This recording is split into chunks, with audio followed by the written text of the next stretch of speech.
Minutes of this recorded program to bring you live coverage of a discussion on the future of the aerospace industry. This is live from the National Press Club in Washington. I particularly want to welcome some of the staff of the commission that served us so well for the year that we were in existence, and thank them for being here today as we look back. And I also want to thank my fellow commissioners, Whit Peters, Buzz Aldrin, Ed Bolin, John Douglas, and Neil Tyson for being willing to come in and talk a little bit about their views of the Commission's work for this last year. You know, every commission struggles with whether or not their report is going to have any kind of impact. And the great fear of everyone is that all the work goes in and then it ends up gathering dust on a shelf somewhere. I think that we can report with some degree of validity that this report did not have that fate. In fact, what I find as I have gone through and talked to senior members of the administration over the past year that the report has been digested. The report is being looked at very carefully, and in a number of places where the administration is now working on aerospace issues, I am told by the people who are doing the work that the Commission report is on their desks and is being used as a reference tool. What we thought we would do today is give you some view of just where some of that activity is taking place and where we are disappointed by areas where things are not happening as we might have liked to see them. Clearly, as I say, the report is having an impact for policymakers. Whether or not they've embraced our vision of anyone, anything, anywhere, anytime, I'm not certain of that. But clearly what they have done is looked at the specifics of the recommendation and have begun to move forward. One of our principal recommendations was in the area of air transportation, and some people will discuss that in more detail. But clearly FAA, NASA, and the Department of Defense, in standing up a joint planning office, have made a real commitment to moving in that particular arena. In the space arena, you may remember that this commission recommended that NASA move aggressively ahead with things like the orbital space plane, and Project Prometheus, and those things are certainly being looked at, are being considered at the present time inside of NASA as a part of a larger totality of space activities. In the area of national security, clearly the Commission's recommendation that we look toward procurement reforms as a way of enhancing our ability to get the aerospace needs covered is being implemented in the department at the present time, and we think that there's a success story there. In the area of government prioritizing and promoting aerospace, I think that's much more of a mixed bag. The administration has not moved toward establishing the various aerospace offices in the departments. There have been a couple of success stories. The Commerce Department has moved to try to do some things in that direction, but overall across the government that's not happening, which means that the ability to organize the issue on Capitol Hill has been limited. And there it is not clear that the committees and subcommittees of the Congress have looked at putting together a unified aerospace agenda.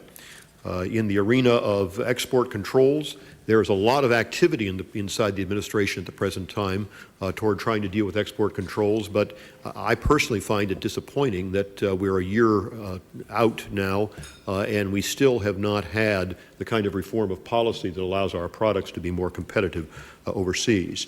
In our new model for the business sector, we have seen a lot of activity on tax proposals that are implemented that help business. Some of those are certainly going to be beneficial to the aerospace community, but it's not clear that there has been any particular aerospace focus in the work that has gone on there.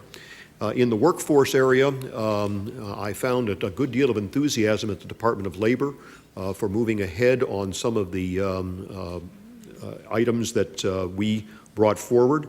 But again, it's not clear to me that there has been a lot of activity toward implementation. At the Education Department, where we had hoped to have a good deal of activity, it has been not a place where I have found a great deal of enthusiasm. In the research area, clearly, both at NASA and at Defense, there is considerable activity taking place in the research area.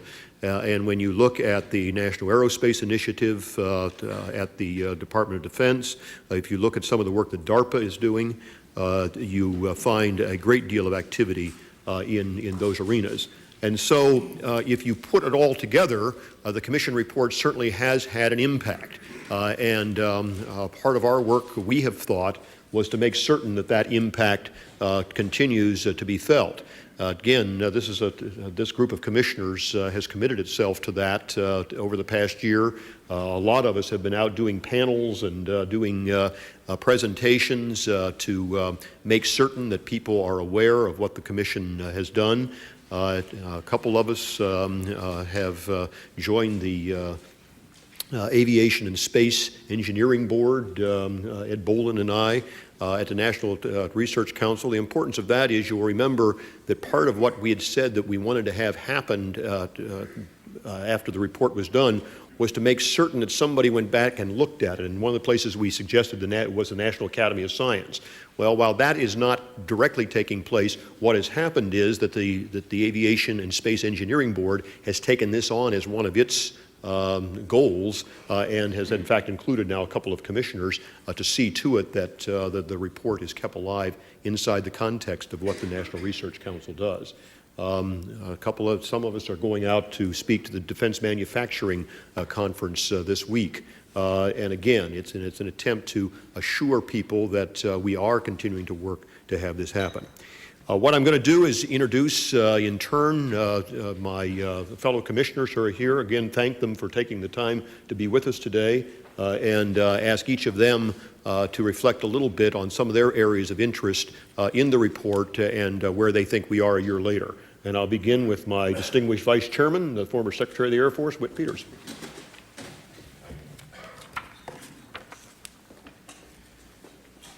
Well, thank you, Bob. It's been I think, an interesting year and somewhat of a mixed message so far, and mixed results. But on the other hand, it's only a year, and a lot of the proposals that we offered in the report are really long-term and require very dramatic changes in the way government has dealt with the aerospace industry. So it is perhaps not surprising that many of these have only just gotten started.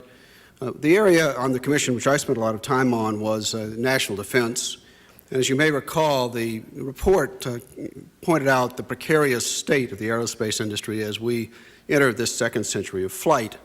The aerospace industry has been a major economic force in the United States, and the skills honed in the aerospace industry, whether applied in aerospace or in other areas, have been very, very critical to our national defense and have been a major contributor in the way systems are put together, the systems which we saw in action in Iraq and Afghanistan and Kosovo and Bosnia. These are very complex systems which take a great deal from the aerospace industry. As we pointed out in the report, in the aftermath of 9/11, commercial demand for air travel and new airplanes is at an all-time low, and military budgets for the development of new aircraft systems are also approaching historic lows. Indeed, if you take out the Joint Strike Fighter, the J-35 program, I believe that procurement dollars will be approaching all-time lows as well, given the current program. And while military spending for space systems has held steady, some of it unfortunately is on cost overruns, the commercial application of space launch has, of course, tanked as the telecom bubble burst, and that has left the EELV system in an awkward position. I think we're continuing to see that poor economic conditions in the aerospace industry are causing younger workers to be laid off at the same time as the workforce continues to get substantially grayer. In fact, as we pointed out in the report, and is still true today, about a quarter of the workforce, and that will be increasing over time, can retire over the next 5 years. The retirement situation inside government laboratories is even somewhat more difficult, because their senior scientists can retire, roughly half of them can retire over the next 5 to 6, 7 years, the sort of time frame. So we have a significant risk that the critical know-how and skills that have built the aerospace industry, and particularly the military part of the aerospace industry, will be dissipating fairly quickly after 2010 and perhaps even earlier than that. Indeed, one commentator has referred to this predicament as a risk of unilateral intellectual disarmament. The report also noted, ironically, that if civilian air traffic demand came back as it was 2 years ago, that we wouldn't easily be able to handle that demand. And in that regard, I'd like to echo one of the things that Bob has said, which is that the Joint Planning Office on the National Air Transportation System really is a major step forward in a number of ways. Probably most importantly because it shows a number of agencies getting together to do a coordinated approach, which I think is one of the most important things we recommended. One of the biggest problems we have is the fragmentation of policy and budget across the aerospace industry. On the other hand, in the defense-specific area, we continue to see, I think, what is a robust debate, albeit not necessarily in terms I would like to see, about whether we should have an industrial-based policy. In the 2002 DoD appropriations bill, Congress told DoD to look at the impact of current programs and planned programs on the future of the aerospace industrial base, and a recent RAND study answers that mail.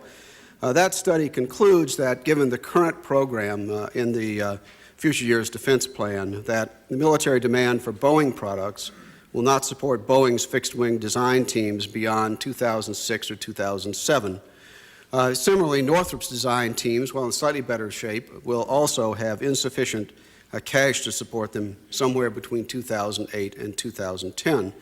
So we are facing a very real prospect somewhere around the end of the decade of a further shakeout in fixed-wing military aircraft production and perhaps the loss of one or perhaps even two of the current three competitors. And so I think this underscores again that we don't have an enormous amount of time to try to make some decisions about this. And I suppose that if you look at recent legislative issues such as the Boeing tanker proposal and the debate over the Buy American amendments that were in the House authorization bill earlier this year, I guess the debate is robust and ongoing. I think it would be better if we really looked at some of the policy issues involved. How many design teams can we afford? What's the best way to get them? What would be the impact on DoD budgets? Rather than talking about protectionism and bailouts. I mean, the reality is if we want multiple design teams, if we want to continue to reap the benefits we've had in the aerospace industry from having a great deal of intellectual capability, somebody's got to pay for it, and that's a debate this country really has to have. Thank you. Buzz?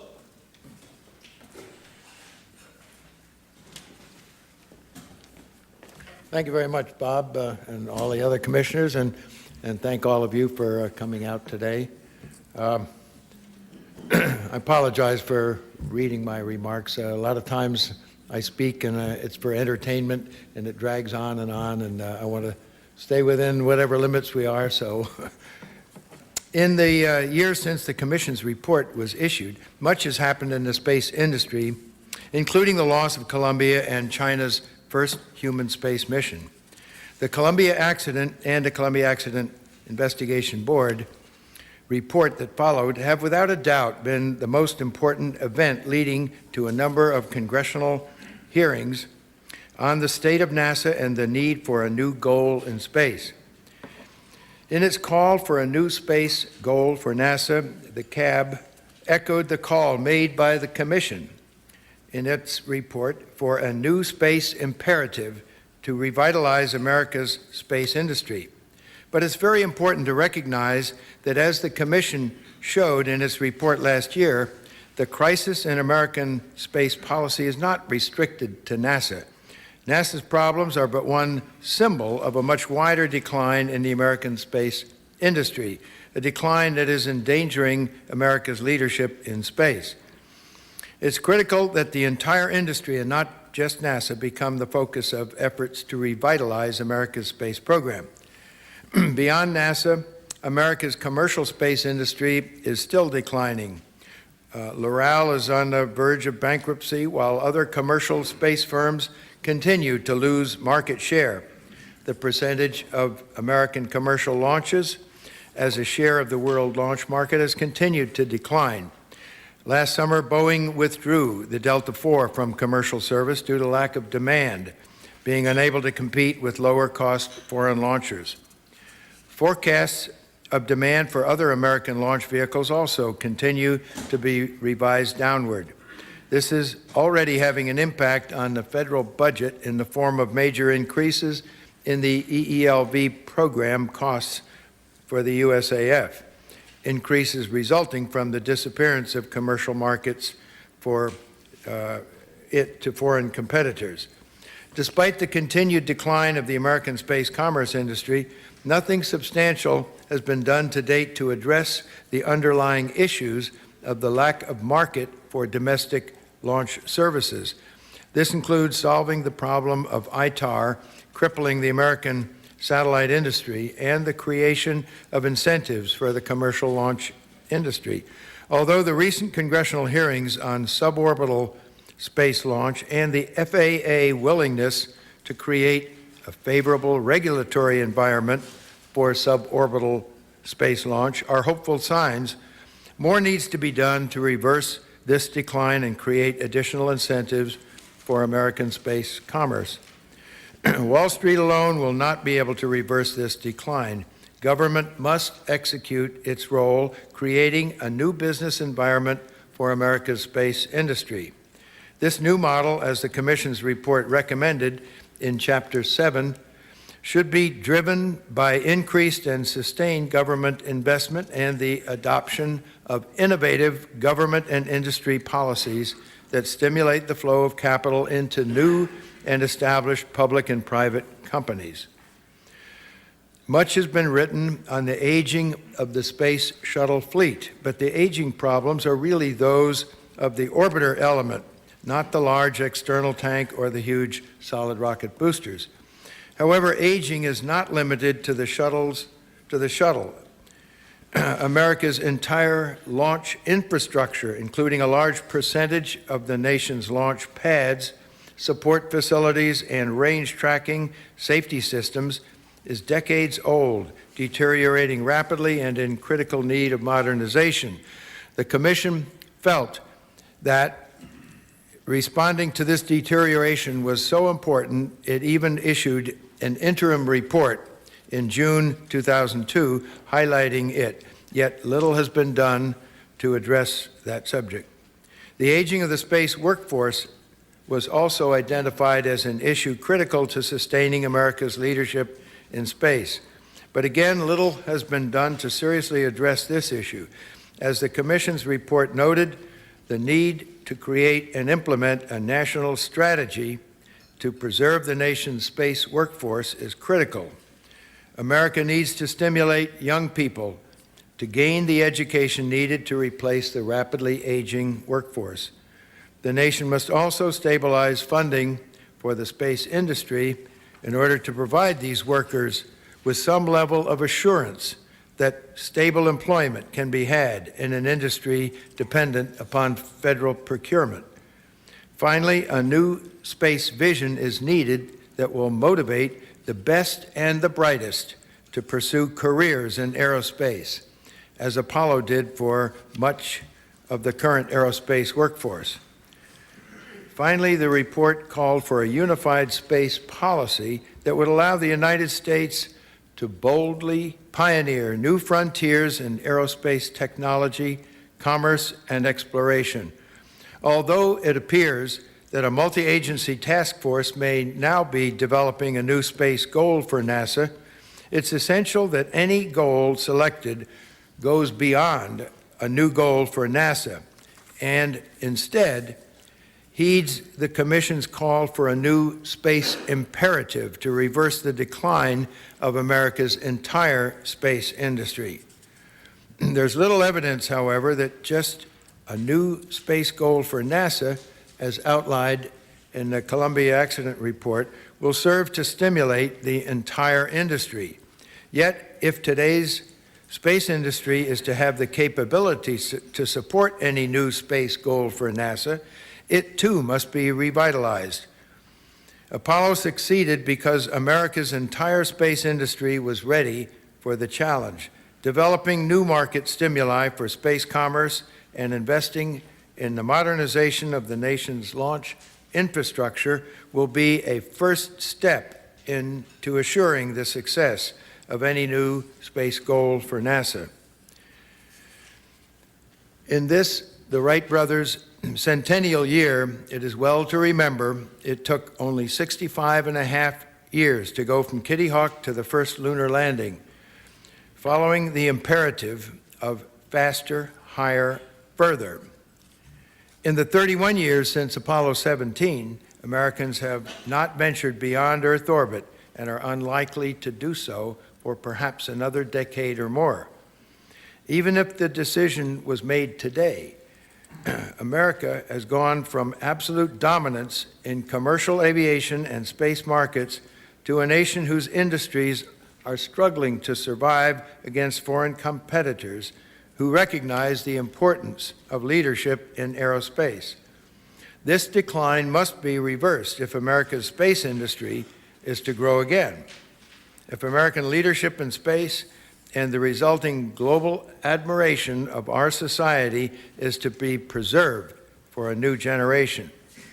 This is why Congress and the White House need to heed the Commission's recommendation and pioneer new frontiers of commerce, technology, and exploration with a bold new space imperative that will stimulate the entire industry, not just NASA.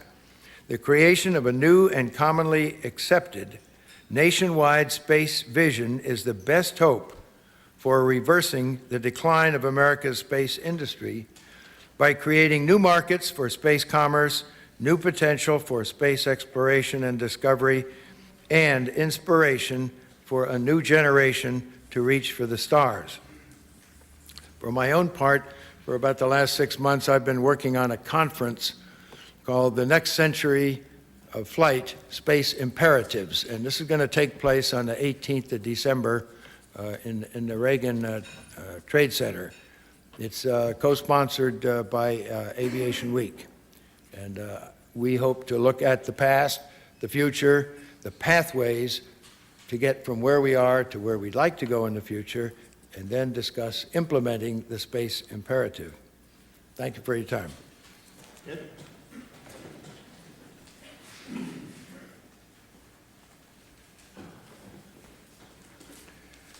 Well, thank you, Bob.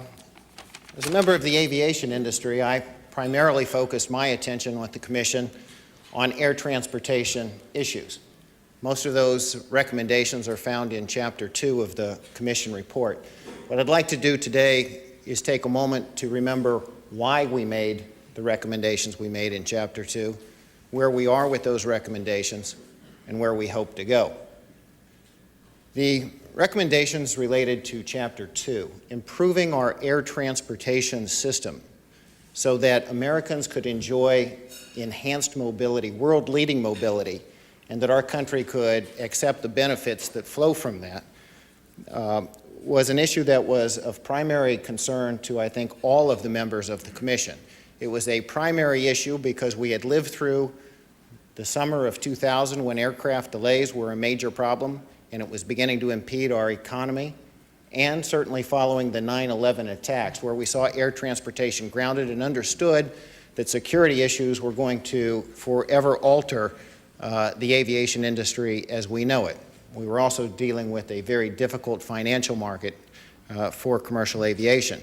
And as we sat in the Commission rooms and talked about the air transportation system, it also became apparent to this Commission, which was made up of a very diverse group of people with military backgrounds, with space backgrounds, with aviation backgrounds, with political backgrounds, that we had a system in our federal government that divided responsibility for aerospace among a bunch of different players. The Department of Defense, the Department of Homeland Security, NASA, the FAA, Department of Commerce, and others. And there was very little coordination or communication among those branches. And so what you could conceivably have happen is you could have NASA developing new technologies that the FAA could not certify or implement.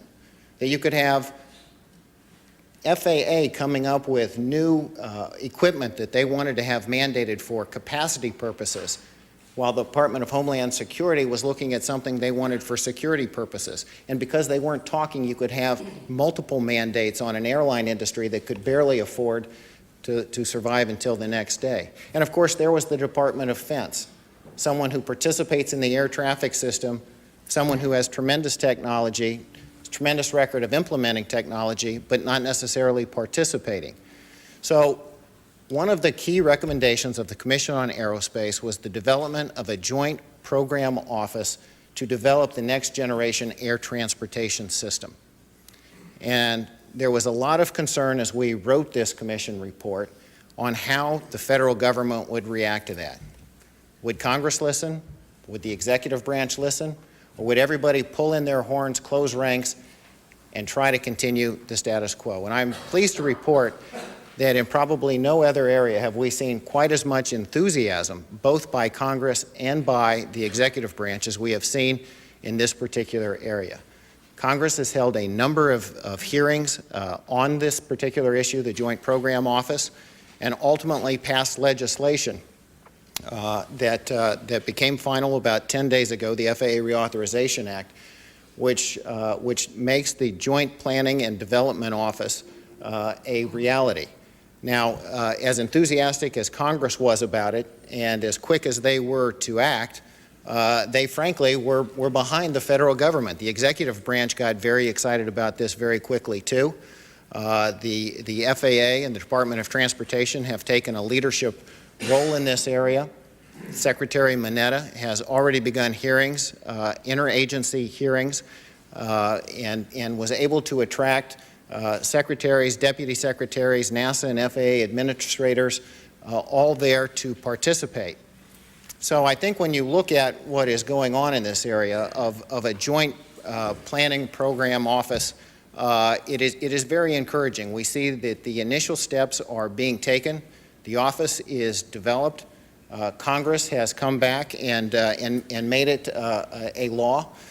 Passed a statute with the creation and provided some substantial funding, authorized funding for it. Now the question is, where do we go from here? These are the initial steps needed to create the kind of interagency coordination and communication that I think everyone on this commission believes is vital to ensuring U.S. leadership in all aspects of aerospace in the future and ensuring that our citizens have mobility.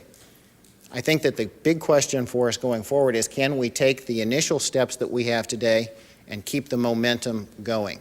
Can we make sure that future meetings by the Secretary of Transportation are well attended by key representatives from other agencies?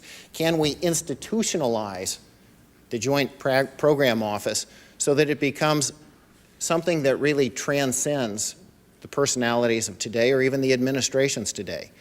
We're talking about creating an air transportation system for the future, and that necessarily is longer than any administrator's term, any president's term. And for this to be successful, we have to have a national priority that really transcends the current players. And I think that that is the open question, and I think that that is the work that is left ahead of this commission. We were very focused on making sure that our Commission report would not just sit on a shelf. All of the commissioners were very involved over the course of the past year, speaking, lobbying. Chairman Walker mentioned that. Here we are a year later. We've got some success to report, but I think for those of us who put in the effort to serve on the commission, the tremendous staff support that we got, we're not going to be content to just leave it a year later and say, well, the initial steps were good, let's wish it well.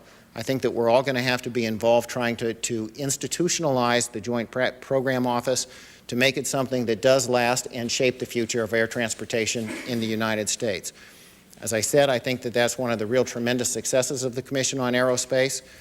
Other successes that were part of Chapter 2 of the Commission report, we have streamlined the construction of runways in the United States with passage of the FAA Reauthorization Bill. And we will ultimately change the way aircraft products are certified in the United States with the development of the certified design organizations that are also part of the FAA bill. As a final note, I would like to recognize that the Commission was very concerned about NASA aeronautics funding, something that we're seeing tremendous progress in. I think most of you know that the administration in its proposal, proposed an increase in aeronautics funding. Congress took that proposal and added to it. So I think that we are beginning to see across-the-board recognition that aerospace is truly a vital U.S. industry, something that we need to facilitate, that we need to nurture, that we need to make sure the U.S. retains that world leadership, and part of that is research and development, and I think we're beginning to see that. So just in closing, I'd like to thank my fellow commissioners for the hard work that they have done over the past year to achieve some of the results that we now have the opportunity to talk about today, and also to remind them that we've got our work cut out ahead of us for the future. Thank you all very much.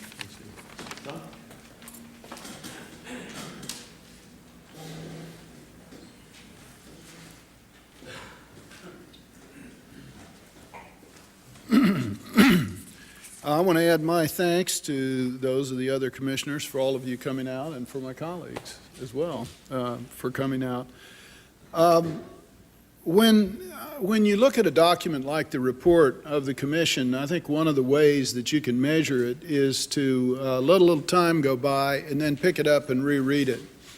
And in preparing for today's event, I've done that, and it has struck me that it is well written, and it has an enduring quality to it. If you look through the various recommendations my colleagues have discussed, you'll see lots of words like transformation, sustaining, developing, things that take a long time to come to fruition. And so I'm very pleased with a lot of what's been done in the past year. I think Bob was right, as he said in his opening remarks, that the commission report has had an impact in this town that is continuing. I think there are particular kudos should go to the Secretary of Transportation, Mineta, for the work that he's done in helping shape the FAA reauthorization bill and getting some of the recommendations on civil aviation accomplished. The same is true for FAA Administrator Blakey. And I think it would be remiss if we didn't thank Chairman Lott in the Senate and Chairman Mica in the House for the work that they did to use the commission report as a blueprint for putting together the FAA reauthorization bill this year. So we had a good legislative year as far as the civil side of the industry. We've seen some progress in the State Department in putting improvements into the existing export licensing system. They've made some progress in, excuse me, in developing an electronic system so they don't have to take these licenses between DOD and state in grocery carts anymore. They can do it now, at least partially electronically, and that's a step forward. But what we know is that we need a whole new system, and there's been very little done to develop that new system for export licensing. Some of the things that need to be done, probably the easiest one in some respects, because it doesn't require a lot of money, it doesn't require passage of important bills in the Congress, is this idea of taking aerospace technology and integrating it horizontally across the government. This is really what is called in Washington low-hanging fruit.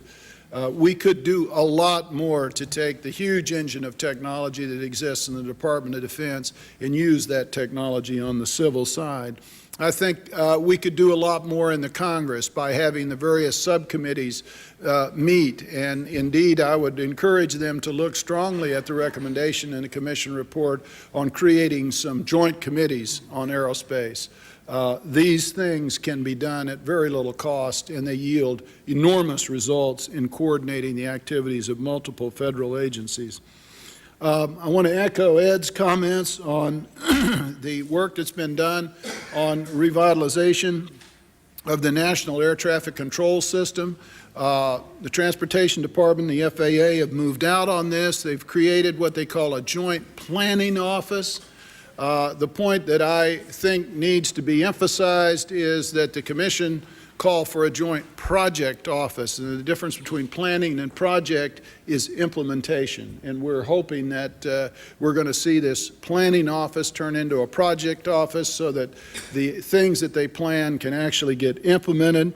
We'd like to see them develop some formal mechanism for industry input and for cross-agency input into this plan. And we know that they are doing these things on an informal basis. As a matter of fact, I got an email the other day from the Joint Planning Office asking what my association, the Aerospace Industries Association, thought about their planning to date. So they are consulting, but we'd like to see some of these things formalized. I agree with Whit Peters, Whit, on the future of the DoD R&D programs. If we don't figure out some way to move us into the world that of systems that are going to come into being after the Joint Strike Fighter, we're going to see America's ability to design new aerospace systems for our military rapidly deteriorate. And the window of opportunity is not far into the future. It's right on our doorstep now. And we all know that the department has been preoccupied with the war in Iraq and other things, but they've got to turn their eyes more focused on this issue of sustaining, especially the design base for new aerospace military systems. The NASA budget has got to be increased significantly. We understand that there are significant increases in the planning for the President's next budget, but that budget has got to be increased significantly. We've all seen, as several of the commissioners have pointed out, the Gaiman report that has come on the heels of the shuttle disaster. There is no simple, easy way to keep a manned space program viable for America. We've got to go ahead and find a way to replace the shuttle. We've got to do this new space plane that Sean O'Keefe is talking about. And these things need to be done in the near term. We cannot wait until 2008 or 2010 when the shuttle can't fly anymore to begin the development of a replacement. We've got to start this right away.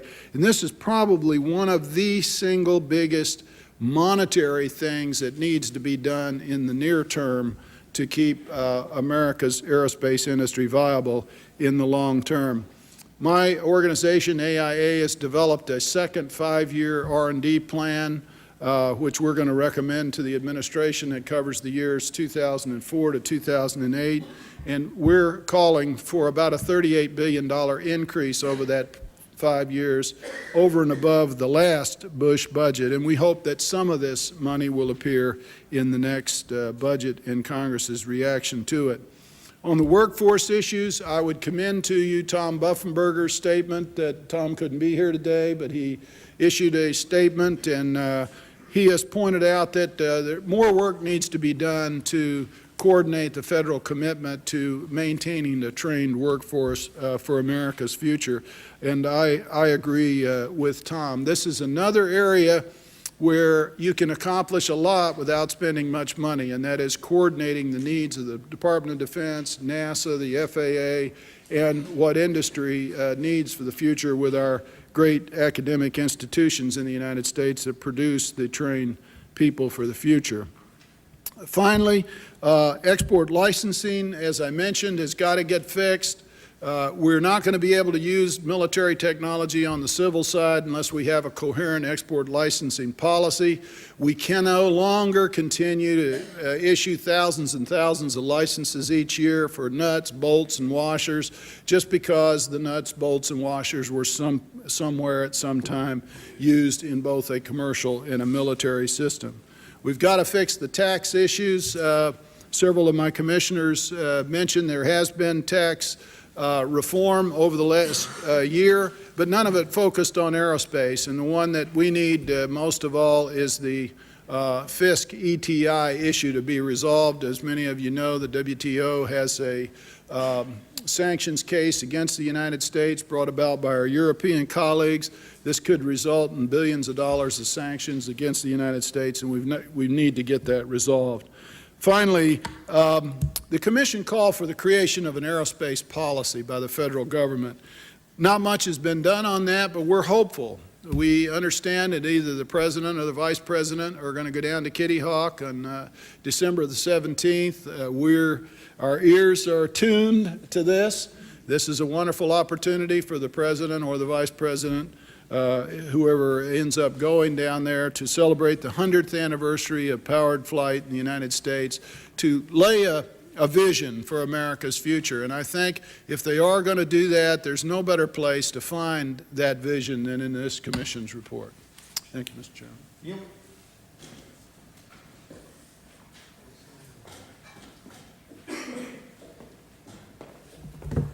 Thank you. I came to this commission wearing two hats. One of them is as a research scientist in astrophysics, but perhaps more important is the hat that I wear as a public educator, as the director of the Hayden Planetarium in New York City at the Rose Center for Earth and Space, where 2 million visitors come through our exhibits in our space show a year, half of whom are school children. And so I see, in a sense, unlike most of my fellow commissioners who see the day-to-day issues and problems that we face in the aerospace industry in America, I see tomorrow's problems. I look in the eyes of the 8th graders and the 6th graders and the 3rd graders, and I see what dreams they have for our future, the future that we are living that was the dreams of those a generation before us. Now, in assessing what this report has done, it's almost too easy to say, well, let's look at this call and see if that was heeded.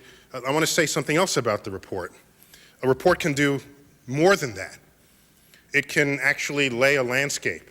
And the two kinds of landscapes, one of them is an infertile landscape, and that's where you think it's real, but you put ideas onto the landscape and then they do not germinate.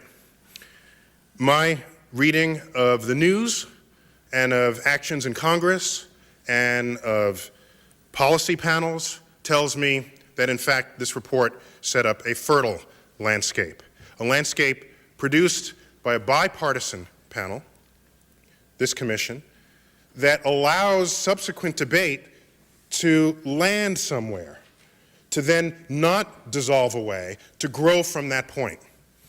And I just made a quick list. The commission report came out November '02. February '03, as you remember, NASA announces its Prometheus project to promote the study of innovative means of propulsion. That was one of the major recommendations we made in Chapter 3 of the Commission report. Of course, there was also, commensurate with that, the Columbia tragedy. What I find remarkable, however, is that the congressional panels that have been called in the wake of the Columbia tragedy, they're not about how to dismantle the space program. They're how to redefine what our mission needs to be. And this does not happen out of disrespect for the fallen astronauts. In fact, it traces directly to the comments made by the bereaved relatives of the lost astronauts. Right on down the line, what should we do next? The exploration should continue. In July, I happened to be co-signator of an open letter to Congress calling for increased awareness and investment in protecting the planet, the species, from the threat of near-Earth objects, asteroids and comets, that could put our species in harm's way. That letter happened to have received a fair amount of media attention and support from several organizations, including the Space Foundation. It's not obvious whether a letter such as that would have received such support were it not for this fertile landscape on which it was put. A cover story of Scientific American just last month on how to deflect an asteroid that might be headed our way. You don't need me to remind you that, of course, China launched their first man into orbit. One of the commission trips was to China. Before that trip, people had said, oh, China, a nation of peasants, we go there. All I saw were BMWs and Audis in the street, not the stereotyped sea of bicycles that we'd all seen pictures of. That's an economy growing 6, 7, 8 times the rate that our economy is growing, with an aerospace sector growing even faster. In fact, when they announced that they launched their first man in space, I was not surprised. I don't think any of us were surprised who took that trip. In fact, we should be surprised if they didn't put a man into space, given the pace of technology and its growth there. Another factor that we need to consider that's being placed onto this landscape for this discussion is just a few days ago was the 40th anniversary of the assassination of John Kennedy. You can't recognize that anniversary without simultaneously reflecting on the era in which he made his "Let's go to the moon" speech. By the way, that was not made in a vacuum. So much energy credits those lines for our going to the moon, but in fact, there was an environment in which that speech was made. The Cold War, the fact that Russia had put a man into orbit, had put satellites into orbit. So I submit to you that right now, here and now, as called for in Chapter 3 of this final report, we're to ask for a vision, the kind of vision that I can now share with 8th graders. That vision can't and doesn't happen in a vacuum. It's not going to happen just because we want it to, just because out of this room we will it to. There's got to be all these factors that come together that enable it. If you just say, let's go to Mars and not have that foundation, you're not going anywhere. But I believe we've got that foundation now. We have the sum of these sequences of events, not the least of which, in 16 days, we celebrate the centennial of powered flight. I can't think of a better sequence of events than what I just read to you in order to put forth a next vision for our future in space. And by the way, it's not just because we're longing for the days where we stepped on other planets. It goes deeper than that. It's because this next generation of kids, I need to tell them something more than just be a scientist and an engineer so that you can fly in an airplane that's 10% faster than your parents flew. I need something deeper than that. I need a mission that encompasses the entire solar system. Not just Mars and the moon, but asteroids and Europa. The search for life, for goodness sake. Life.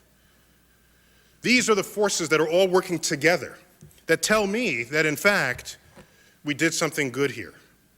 That a landscape was laid. And that all these seeds that are planted, they're germinating.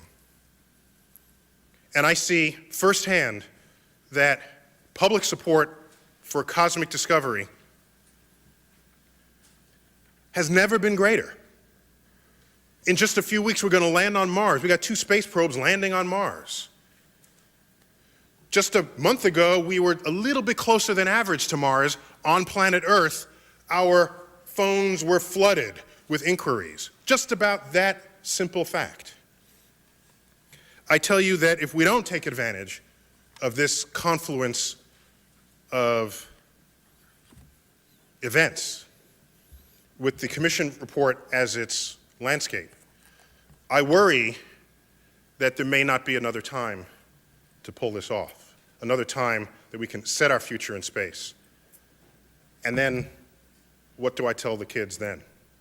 I don't know. We'll just reflect fondly on a time when America was once great, back in the 20th century. Okay, let's open it up to whatever questions you might have. Yes, sir.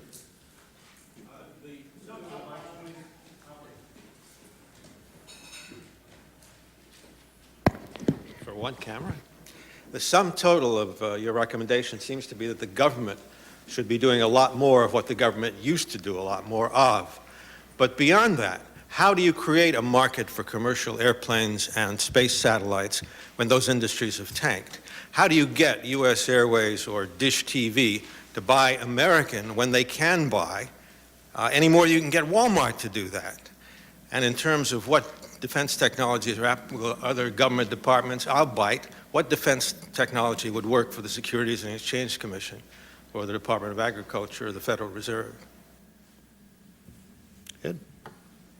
Well, let me begin by saying the role of the government is to create the type of environment that is going to allow the entrepreneurs and the visionaries the opportunity to pursue their dreams. When we deregulated aviation 25 years ago, no one had ever heard of a hub and spoke system.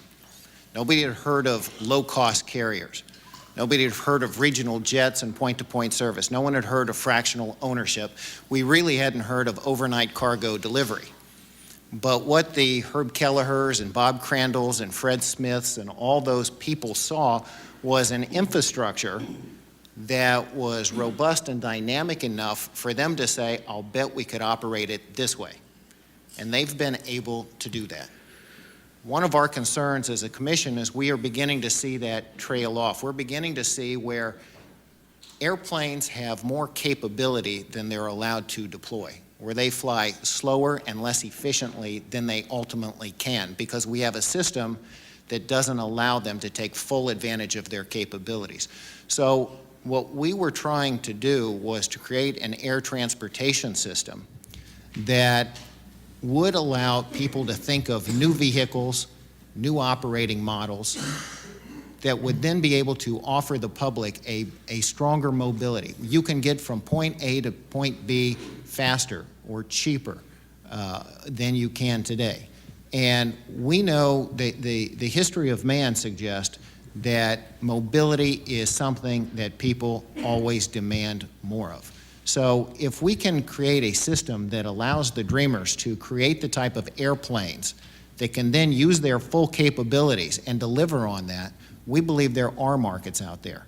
The concern that we had was if we try to say, well, if we just keep doing the same thing the same way, well, we're going to keep getting the same thing, and we're going to continue with these problems.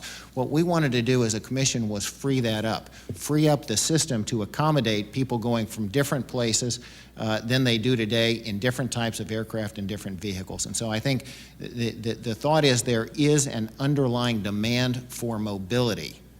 There are dollars that are going to go to that on the demand side, on the entrepreneur side, on the capital formation side, but all of that is predicated on a system that allows those aircraft to be certified and then operated to their full capability.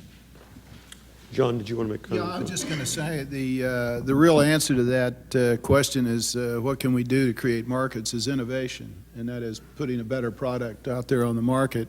And although you may not think about it on the surface, but you mentioned the Securities Exchange Commission and I think the banking system or whatever. If you think about how people used to keep records 15 or 20 years ago, and you look at how information technology is used today, much of which came from the Department of Defense. You look at the internet, which came from DARPA, how it's used today in banking, how it's used to keep track of stocks, and how Wall Street operates, you realize fairly quickly that there has been already a pretty strong spin-off of technologies from the Department of Defense and NASA into the commercial side of our economy.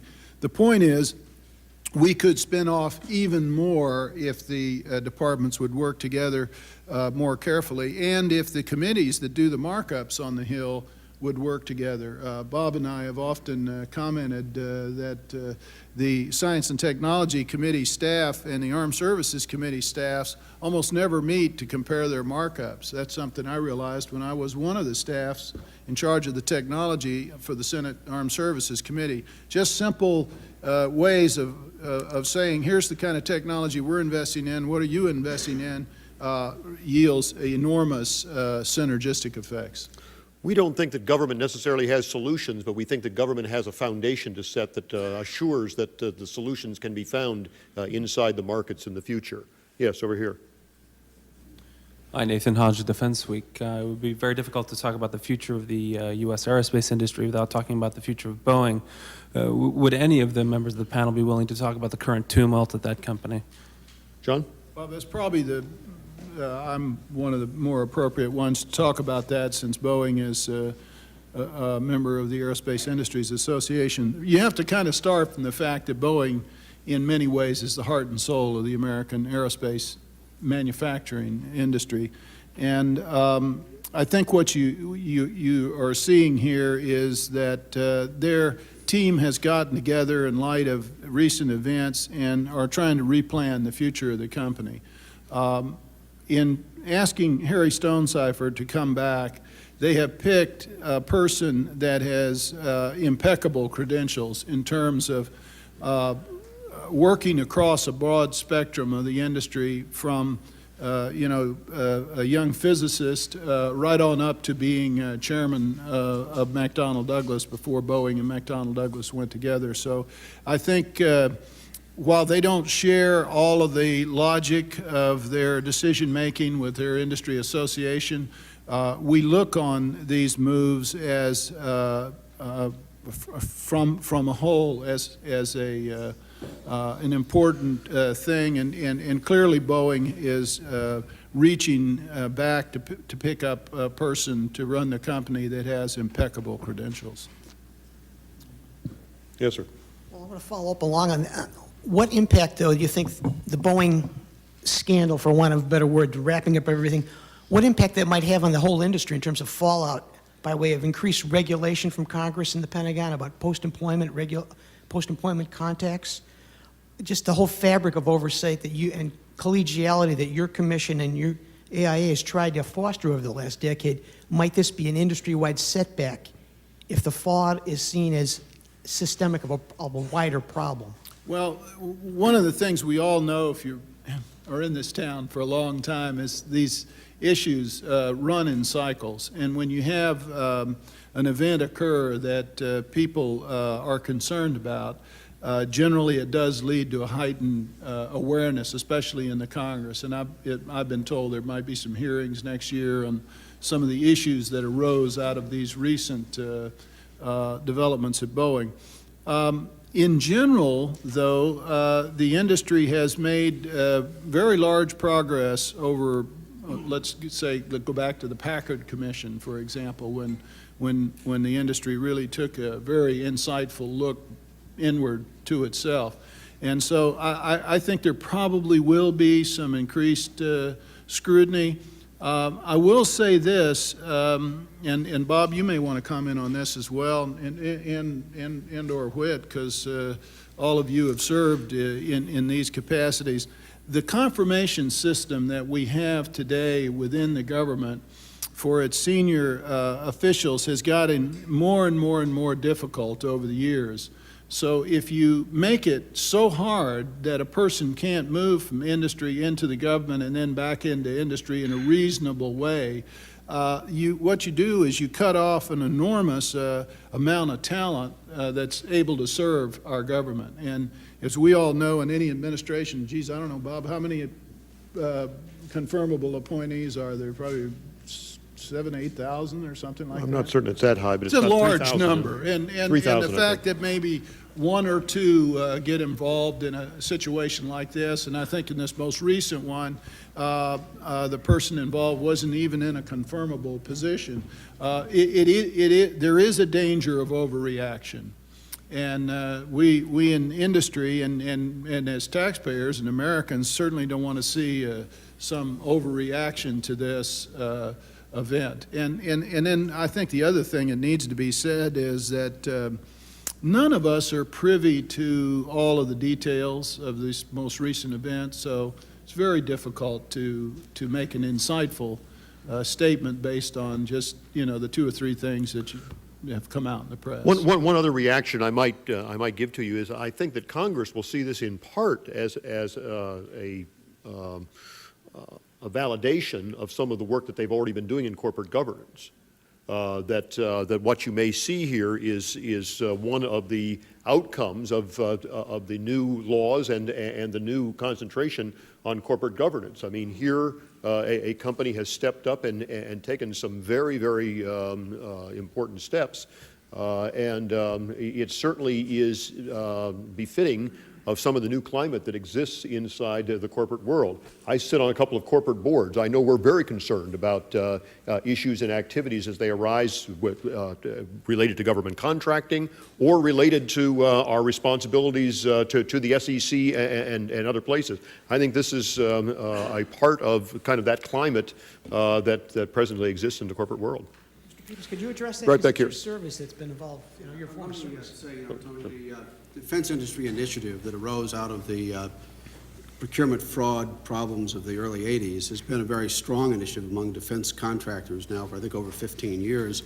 And many of the ethics rules and ethics practices that have been fostered through the Defense Industry Initiative are actually things which only now Sarbanes-Oxley is requiring in the non-defense sector. So I think that in this area, defense industry has often led the country in terms of the willingness to do searching self-assessments, to report that to the government, and to provide an ethical basis for dealing with the Department of Defense. I don't see, personally, having been in the General Counsel's office as well as in the Air Force, any need for additional post-employment restrictions. They're already quite tough, quite tight, and make it almost impossible for certain folks who've been in the Defense Department to move to defense industry. So I think what you see here is actually typical of what you see in the defense industry, of a searching review by a company internally and appropriate action being taken. Right here.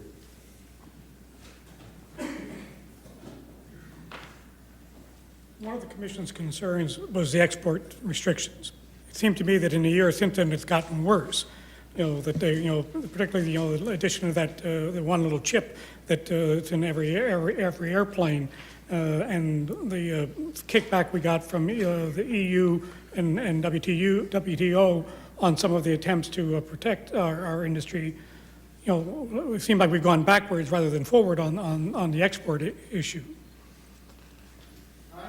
I don't think we've gone backwards. I think that chip, though, does illustrate the flaws in the current system.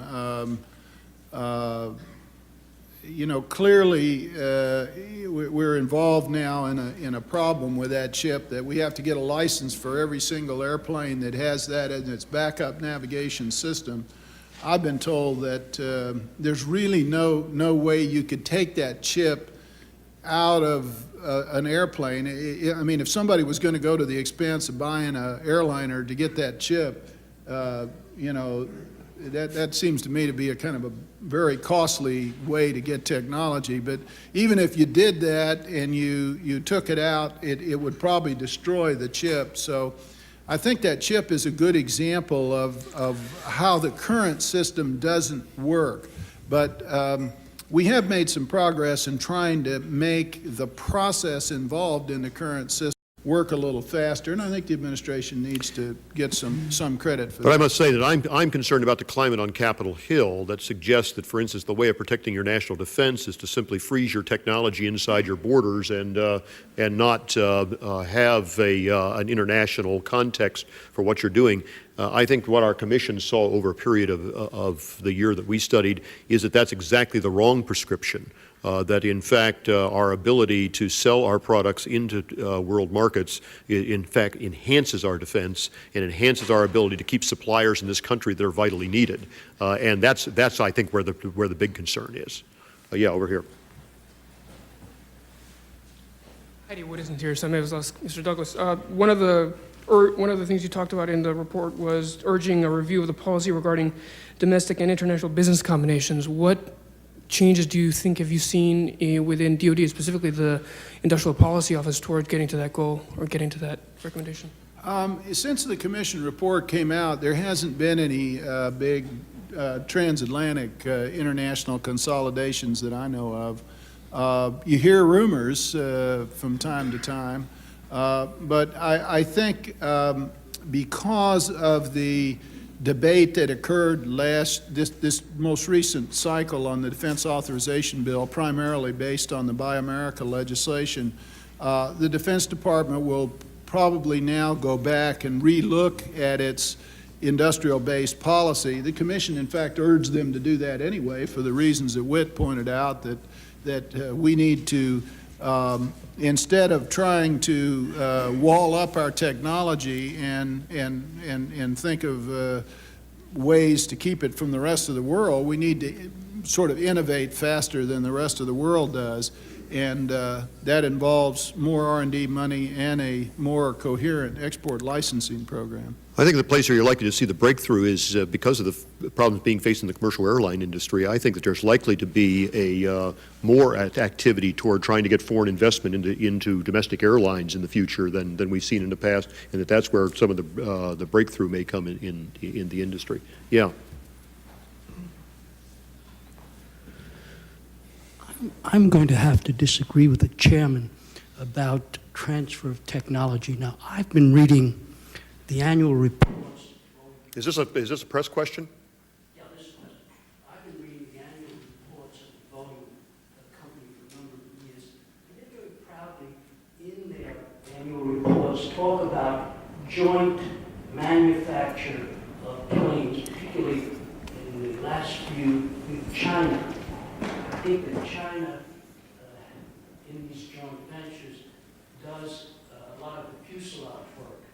Now, on one hand, you say want to protect the jobs of the skilled American worker, and on the other hand, Boeing, which I'm told is responsible for 6% of the manufacturing exports of this country, voluntarily and proudly gives over joint ventures with nations that obviously had no experience in this in the past.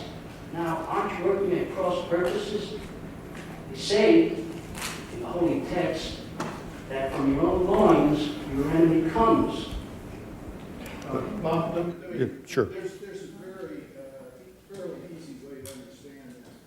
We live in a global economy today, and if you produce a product, you can pick up anything. You can say like this glass right here, and if we said every molecule in this glass has to be made in the United States, and this glass is therefore going to cost $25 a copy, and you can buy them anywhere else in the world for $5 a copy, we're not going to sell any glasses. So the fact that whoever manufactured this glass, it took X number of jobs to manufacture that glass, may seem like you're saving American jobs, but if you can't sell the glass, you not only not save any jobs, you kill the jobs. On the other hand, if you can get some percentage of this glass from somewhere else in the world, and you can sell it for $2 on the global economy, and it doesn't break because it's got new technology in it, and it's $2 versus the next best competitor is $5, you could create millions of glasses to be manufactured in the United States, and therefore create hundreds of thousands of jobs. And I think the calculation that you have to look to when you move from a glass to an airplane is, in this new 77, which is what is going to be partially outsourced to China and some to Italy and some to Japan, is in the end, how many of these things are we going to sell? And would we sell more or less of them if they were built 100% in the United States? And I think the long-term calculation is that in order for us to be competitive in the global economy, we need to maintain the skills to build the whole airplane in the United States if we have to.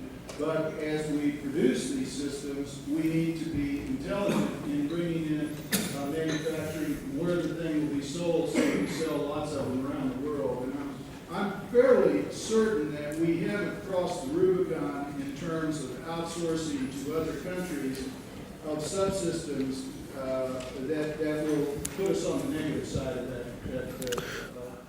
I'll take two more. Yes, sir, right here. Yes, Hampton Stevens from inside the Air Force. Mr. Peters, you talked about the possibility of the deterioration of the industrial base and fixed-wing aircraft, particularly in the design area. And you mentioned the tanker debate as an example of how that debate's not being framed properly. I was wondering if you could expand on that and clarify that. Should the Air Force, for example, have argued more vigorously that the tanker lease was a way to shore up that base? Well, I think the tanker lease is a method for doing that. I mean, obviously, a multi-year contract would do it, or enough money in the budget to buy them onesie-twosie in each year.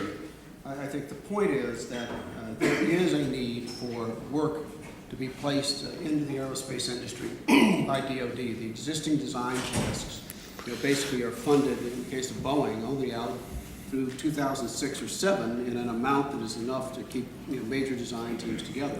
So this is something we ought to be thinking about. I also think it really does not help the debate to talk about a Boeing bailout or to couch it in terms of protectionism. The fact is that it is highly unlikely, in my mind, one would buy 100 planes from any non-U.S. manufacturer to do this task simply because the dollars are too great and they're U.S. taxpayer dollars.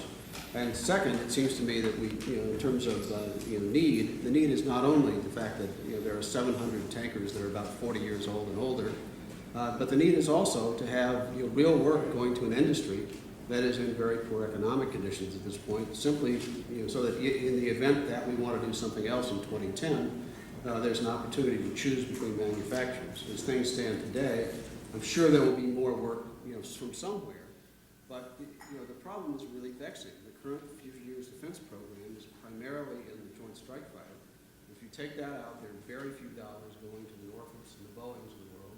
And those are the people who provide the systems integration, which is really critical to much of what the Air Force and DoD does.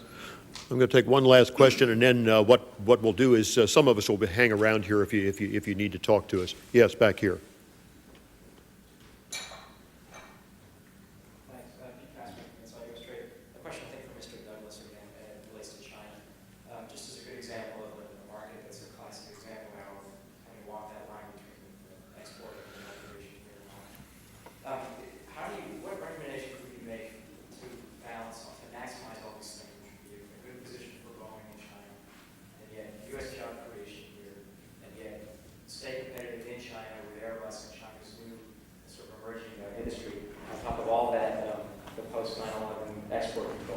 What specific recommendation would you make to get to sort of fit all that to, or to, I guess, work around all those obstacles? That's a tough question. I think the most immediate way to answer that is that we've got to get the 77 program launched, and China is a very, very large country. Is as someone else pointed out, I think it was Neil, talked about the Commission's trip to China, how that economy is growing. They're going to need a very large number of airplanes in the future to make their economy work, move their people around. We'd like to see as many of those airplanes be Boeing airplanes as we possibly could. And so one of the ways to do that is to get the 77 program launched and get that airplane built. And if it fulfills what we see on the horizon now, it's going to be the most efficient to operate, the best environmental airplane that exists in the air today. It's going to be enormously flexible. There will be 3 or 4 versions of it, kind of like the Joint Strike Fighter in the air in the sense of different sizes. And it clearly will fill an enormous need for the future global transportation needs of the planet.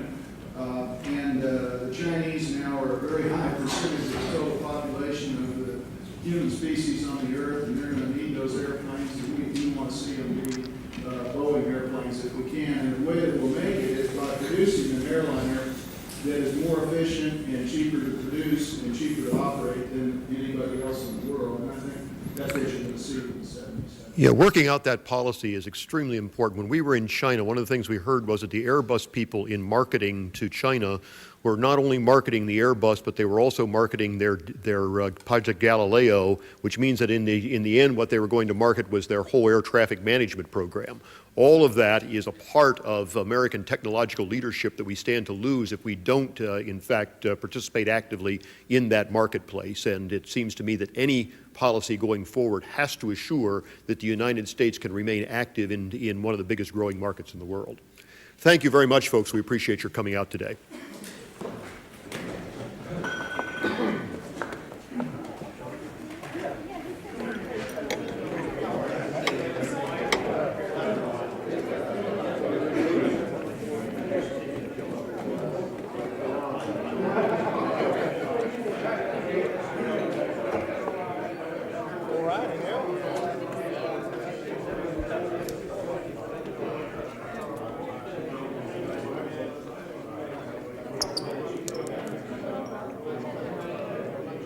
Congress is back in session next week to finish work